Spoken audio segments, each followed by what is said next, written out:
जनवरी का monthly expiry हो गया है।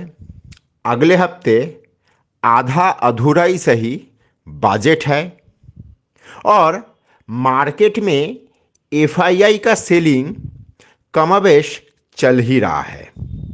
सब मिल मिला के परिस्थिति थोड़ा असहज करने वाला है। तो फिर अगले हफ्ते मार्केट में क्या करें, इसका एक संक्षेप मार्केट व्यू ले लेते हैं।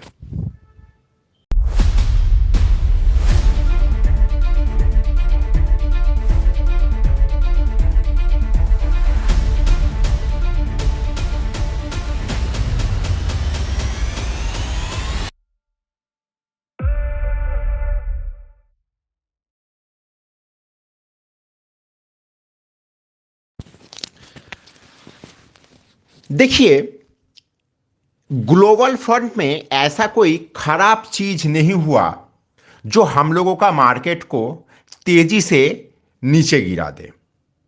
और ये बात भी शायद आप लोग मेरे साथ एग्री करोगे कि हर एक रिजल्ट सीजन में हर एक कंपनी का रिजल्ट अच्छा नहीं आता है। हर एक रिजल्ट सीजन में हम लोग देखे हैं कि दो एक दिग्गज का रिजल्ट खराब आता ही है और उसके चलते स्पेसिफिक उस पर्टिकुलर कंपनी का शेयर प्राइस में ऊंच नीच होता है। इस पे कोई दो राय नहीं है। लेकिन हम लोगों का मार्केट में एचडीएफसी बैंक का रिजल्ट के बाद से जो चीज चल रहा है, इसका कारण अगर हम लोग ढूंढेंगे तो इसका कारण हम लोगों को एचडीएफसी बैंक का रिजल्ट में नहीं मिलेगा और ग्लोबल कहीं से भी उसका संकेत हम लोगों को नहीं मिलेगा। हम लोग सिर्फ इतना देख रहे हैं कि एफआईआई मार्केट में माल बेच रहा है। एफआईआई तो पहले भी माल बेचता था, लेकिन उस वक्त हम लोगों का मार्केट में हम लोग उस सेलिंग को बहुत बखूबी तरीके से एब्जॉर्ब कर लेते थे। तो फिर आज ऐसा क्या वजह है कि मार्केट धड़ाम से गिरता है फिर तेजी से ऊपर आता है? एज ए होल मार्केट में इतना वोलेटिलिटी बढ़ क्यों रहा है या बढ़ने का वजह क्या है? इसका वजह अगर हम लोगों को ढूंढना होगा तो इसको हम लोगों को मनोविज्ञान के अंदर से समझना होगा। देखिए, पिछले 9 महीने में हम लोगों का मार्केट में जिस प्रकार का तेजी हुआ है, ये तेजी झूठ अगर नहीं कहे तो हर किसी का एक्सपेक्टेशन के बाहर है। मैं यहां पे कहने में एक बार के लिए भी हिचकूंगा नहीं कि जिस प्रकार का तेजी हम लोग देखे हैं, ये मेरा भी एक्सपेक्टेशन से बाहर था। 9 महीना पहले का परिस्थिति में हर एक व्यक्ति अगर खुद से सवाल करे तो उस वक्त हम लोगों का एक्सपेक्टेशन ये था, साल का 25% मिल जाए तो मैं बहुत हैप्पी हूं। और आज हम लोगों के सामने इस तरह का एक स्थिति तैयार हो गया है कि महीने का 25% नहीं मिल रहा है, मतलब बहुत ही खराब परफॉर्मेंस हो रहा है, मार्केट का भी खुद का भी। अर्थात हम लोग बहुत बहुत पेशेंस लूज कर चुके हैं। हम लोगों का पेशेंस लेवल बहुत कम हो चुका है। ऊपर से 9 महीना पहले से आज तक ये 9 महीने का ये लंबा सफर करने के बाद हर किसी के पास पोर्टफोलियो का वैल्यू 2 गुना या 3 गुना हो रखा है। तो मैं बहुत पहले आप लोगों को एक एक एक किसी क्लास में ये बताए थे कि अगर स्टॉक मार्केट में साइकोलॉजिकल एनालिसिस करना होता है तो यहाँ पे सिर्फ दो चीज साइकोलॉजिकली हम लोग कह सकते हैं, एक फियर और एक ग्रीड।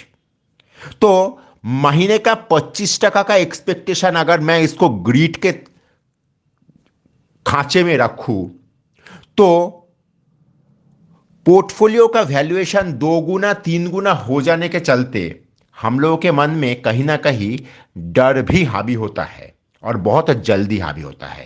एज ए रिजल्ट हम लोग मार्केट में बहुत तेजी से ऊपर जाना और बहुत तेजी से नीचे आने का चीज देख पा रहे हैं।